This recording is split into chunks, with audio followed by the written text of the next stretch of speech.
Thank you, Mr. Hertz. Two colleagues have asked to speak. I would like firstly to invite Mrs. Brepos to take the floor. Dank u, mevrouw de voorzitter. Thank you, Madam Chairman. And thank you to our guests as well, who have given us a great deal of information. As for Lebanon, next week I will be participating in an official delegation trip. It's the Mashrek delegation. And we're going to Lebanon for the whole week. We will be having discussions with a number of human rights organizations and also the Human Rights Bureau in Beirut. We'll go to a camp as well with Palestinian refugees. We're also going to visit, well, we're not going to visit actually a prison, but the visit will still be extremely interesting because we've got meetings with high-level people, ministers of internal affairs, defense, justice, so very high-level people that we'll be meeting with. And I will be hopefully be able to contribute to the discussions, and we will certainly be talking about the question of the treatment of prisoners in prisons. I'd like to ask Mr. Yuri, could you give us a bit more information on foreigners? Apparently 30% of the prison population are actually foreigners. That's what you said. Do you have a breakdown of that figure? Do you know what countries those people are from? And what kind of crimes are they being accused of? Why are they in those prisons? That would be interesting if you could give us some more explanations on that one.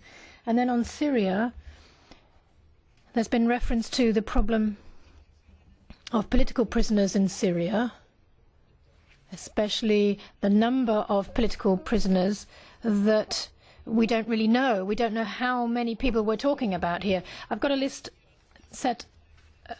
drafted by Human Rights Watch, and they talk about thousands of people that are detained. They might be involved in the Kurdish opposition groupings. They might be people that are linked with activities carried out by civil society organizations or the opposition. Lots of people are imprisoned because of or imprisoned by the security services. Political prisoners,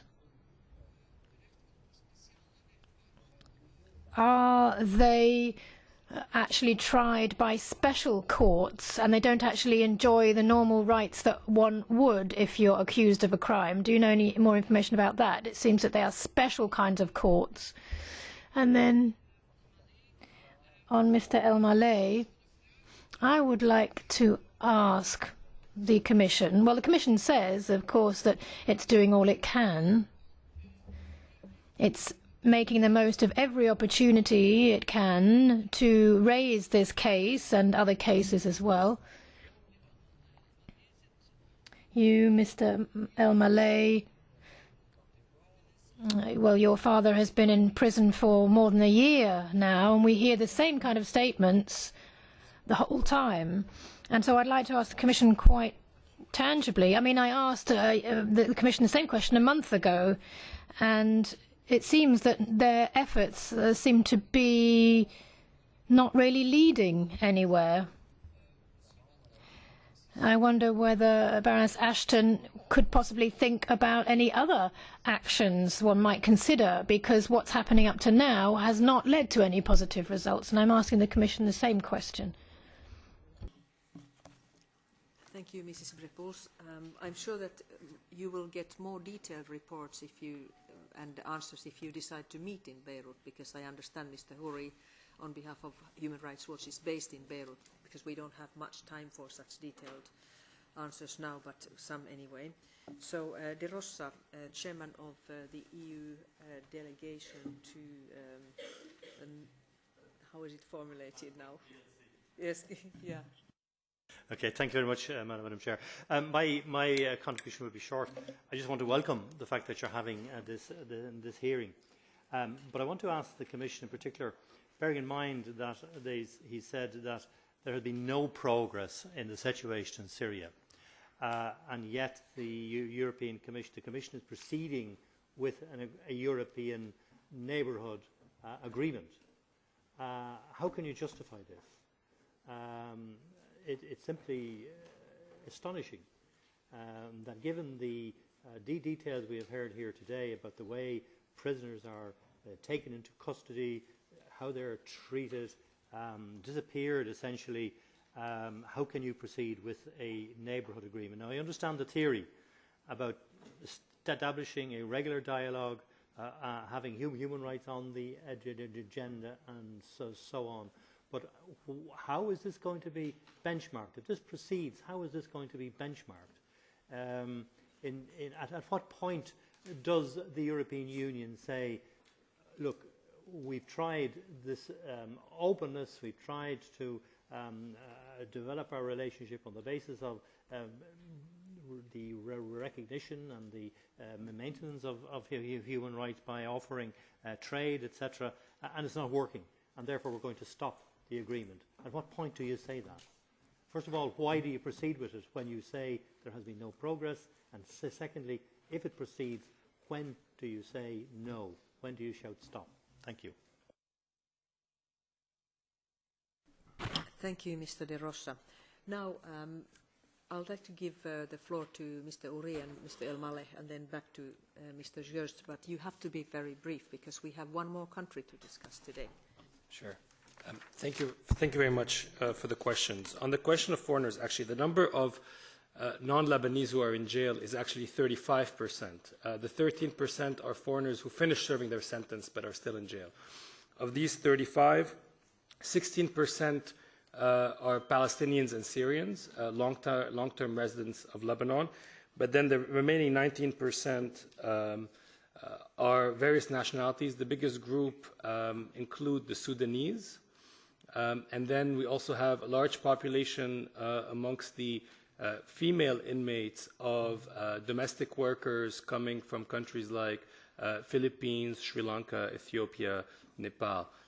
We have some statistics about why they are in jail. The first reason is the vast majority of them don't have residency papers, don't have proper residency papers, and that is often not their fault. It's because their employers confiscate their papers, but that's one of the main reasons. The second reason, it tends to be for crimes like theft. But I'll be very happy to meet in Lebanon and to provide you with sort of very detailed statistics and breakdown of where the issues are. On the question about the exceptional courts in Syria, yes, you are right. There's a court called the Supreme State Security Court. This was a court created under the emergency law procedures. It has, we've detailed, it's, from what we know, it sentences at least around 250 people per year, and we just received information last week that there might be a second chamber opening up. The best way to describe it is to say this is a kangaroo court. The judge who's been sitting on it has been there now for 30 years. He was supposed to go on retirement 8 years ago, but he's still in his position. Most of the Kurdish activists, suspected Islamists, go before this court, but we've also found a number of the political activists and bloggers have also been tried by this court. And just sort of a final note on this state security court, it's not just that it's not getting better, we're not seeing any improvement in its practices, and it remains one of the main challenges. And if I may allow, just in concluding remark, I think one of the main strategies, and the last question I think got to that, is what is the real European strategy vis-à-vis Syria? That is sort of the big, if I call it the €1 million question here. Because yes, there have been a lot of statements. Yes, everyone is frustrated. No one knows what is the leverage with Syria. But I think this is the time, and I think the European Parliament can play a key role here in terms of questioning policy, rethinking strategy, because while we all know it's very hard to come up with a clear strategy for Syria, we know that the current strategy has not worked. So it's time to think of new alternatives. Thank you very much. Yes, thank you very much. Mr. Al-Maleh. Thank you. two questions that I heard that I can comment on. One was the number of prisoners, and the numbers that I have received, and there is a concurrence on it by all the human rights organizations working inside and outside Syria, and that is 4,500 prisoners of opinions and 17,000 disappeared. Those are the numbers that we have. Now, as far as the trials, it's very strange, and nobody really can give you a clear answer on that, how people are tried, because we look at two similar cases, Mr. Muhannad al-Hassani and my father's case. Both are lawyers.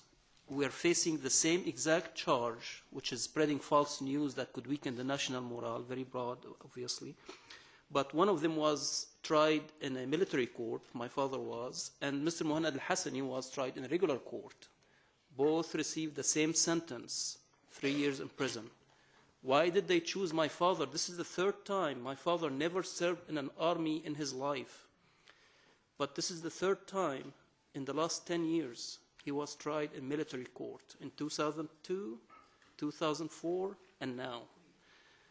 Why they do that, I don't know. How they pick which prisoner to treat, in which court, only God knows.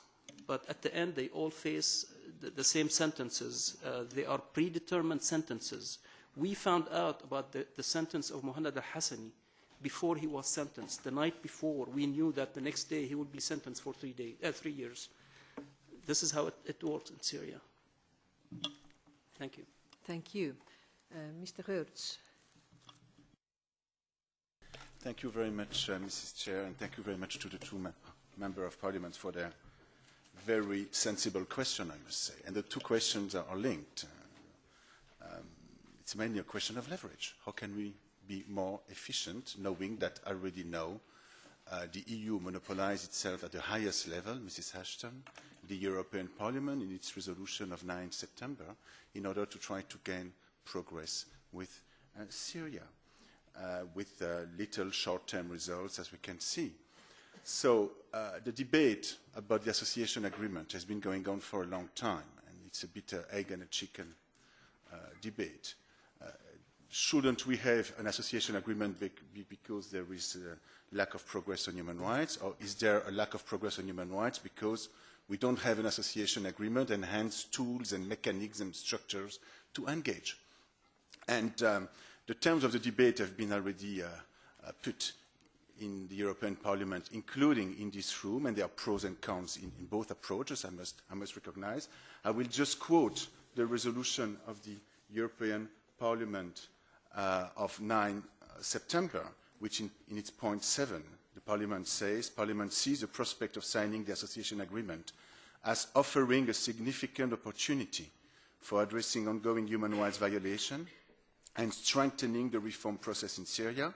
The European Parliament calls on the Council and the Commission to make full use of this crucial leverage by adopting a bilateral human rights and democracy action plan, which clearly sets out the specific human rights improvements it expects from the Syrian authorities. So that's what a majority in the Parliament. Thank you very much. Yes, thank you. Nevertheless, one needs to mention that the road from signing an agreement to the ratification by the EU member states and the European Parliament can be quite a long path, which should be used, obviously, for improvement in the human rights situation. And as we have heard today, I must say, extremely vivid, very reliable eyewitness stories from Iyas Maleh and from Nadim Houri. So I think we really have a reason to raise these issues once again, and we will not forget Lebanon and Syria. We will continue to look at them. So thank you very much for coming here.